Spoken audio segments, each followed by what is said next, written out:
We were property. We had no rights. We were treated just like you treat your dog, your cat, your cow, or any other thing. We had no rights. We didn't have any say about what we could and what we couldn't do. And if we propagated, guess what? We increased their stock, because instead of having 2 pieces of property, they got 3. And if you had twins, they had 4. That's all we were to them when we came to this country. Now, What's your podcast talking about? Black everything. Black everything. Black everything. I would like to go off. hey, Greg, Yes. start.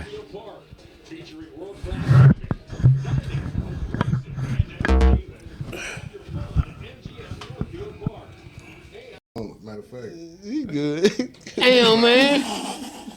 Get your motherfucking hand off that man joint, nigga. I didn't put it in it, dude. I put it on. Where your on Hey, the side. hey, no, begin. So today, everybody, we got a very good subject. What? He didn't. That's all he said. We want to talk about something that's near and dear to us: the absence of black men in the household, obviously with black families or whatnot. And it's a whole bunch of things and reasons for it. But at the end of the day, we just want to focus on a couple things. We all are going to lead our own little segment with this, y'all. And we appreciate y'all coming out. Don't forget to subscribe, like the video. We appreciate y'all for it. So we're going to start off with what we believe started back in like the slavery days. It really was more or less like some sort of I feel like some pre-planned, For sure. like, plot from the beginning, Of course. especially shortly leading up to and after slavery ended. So I, just on the fact of anything y'all want to point out with just slavery itself, just because we talking about it. With that as well, but that was intentional when they brought us up on these boats to keep you separated from your women, the men, because they wanted so many diverse languages. So me and Lynn might know something to be plotting on your ass, so they're gonna automatically break us. You know, and that's how it was, and even with the women, it's always been intentional to keep the black woman away from the black man and taught to despise him. That's True.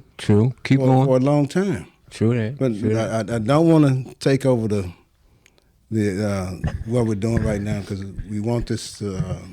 Well, you're It's not different taking parts over. of the subject. We're Give not me taking your over. opinion. I asked your opinion on He had something. your opinion, I got and way I'm more than cool. an opinion. Okay, that's cool. Well, say what's on your mind. Okay, well, you say you wrapped up and we'll move on. Well, Yeah. I want to get Lynn's opinion real quick. Don't be shy, Lynn. Come on, This nigga said, come on. "Man, don't be-" It's all good. Ooh.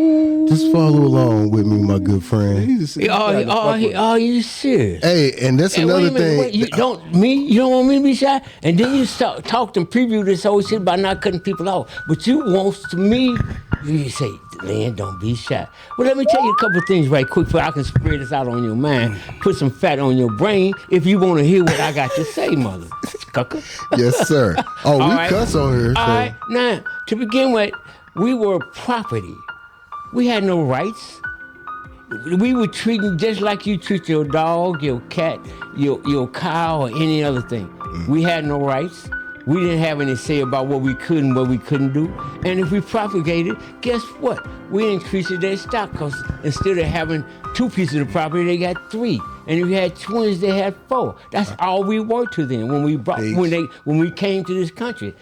Now, if you want to Preach. sugarcoat it, sugarcoat it. I'm No. game. Hey, let me hit my cigar and have Fuck another that drink sugar, and, nigga. and tell me what's on your mind. We sugar free on this on Black Everything, y'all. So we ain't gonna sugarcoat nothing. That's nice. I like that. That's just me, man. That's my opinion. Hey, you know, I'm one black man in America. All right. So in general, I do just want to kind of Toast, me and you, right on, bro. I'm gonna put a bow on it with this one, y'all. With this little fact that the history of slavery and systemic racism in the U.S. Has obviously had and disrupted the black family. So one thing to point out is that this being a fact and it having the direct effect on separation and how this goes over and over to the next generations. Like, here is 3 generations right here. And we all have either felt it or we know our previous relatives older We experienced went through it, right? Yeah, and it just keeps happening. And it was meant to be that way. Yeah. Go back to the days of Ronald Reagan, where he had we could go to Willie Lynch's, but we're going back too far there.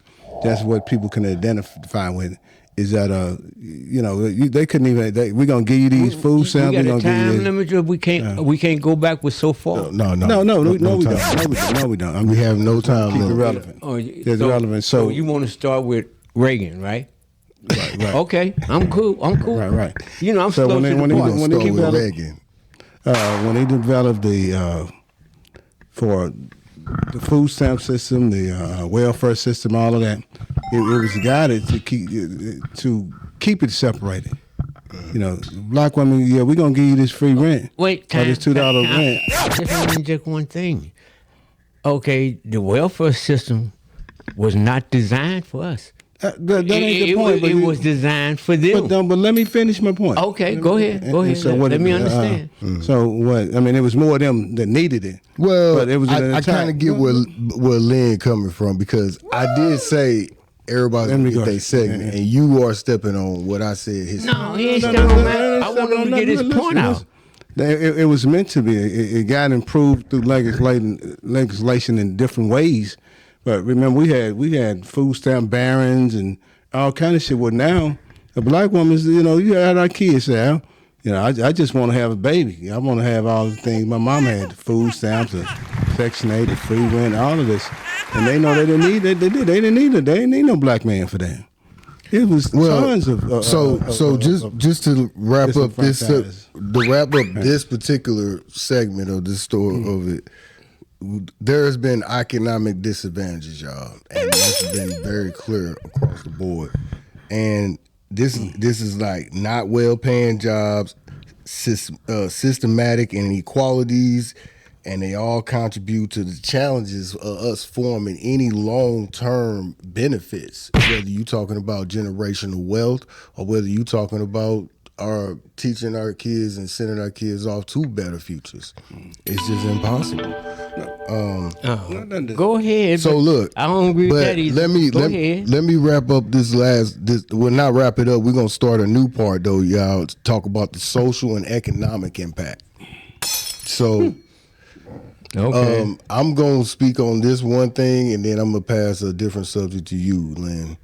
You're gonna have to edit this because I gotta say. You can say some stuff, but I'm only gonna point out that children in single parent households have often led to black women facing economic hardship, reduced access to sources, and in emotional challenges. The absence of black men in the household has been linked to the circles of poverty and reduced opportunities for upward abilities. And he's saying it the That most sounds like corporate way. one of them studies they did at somebody's university. And what it saying is. it's true. Well, the reason, That's all it's the saying. reason I said that this was gonna be mine is because I did grow up in that similar situation, Exactly. and I do see, and I was growing up around a lot of people, and most of my family was like that, and so I got now, I got 2 brothers I go visit in prison right now, both on long time. 20 plus. So Of course. it's a direct effect on my current life right now. So yeah. And that's all I was trying to point out, but you said Yeah. it better than I did.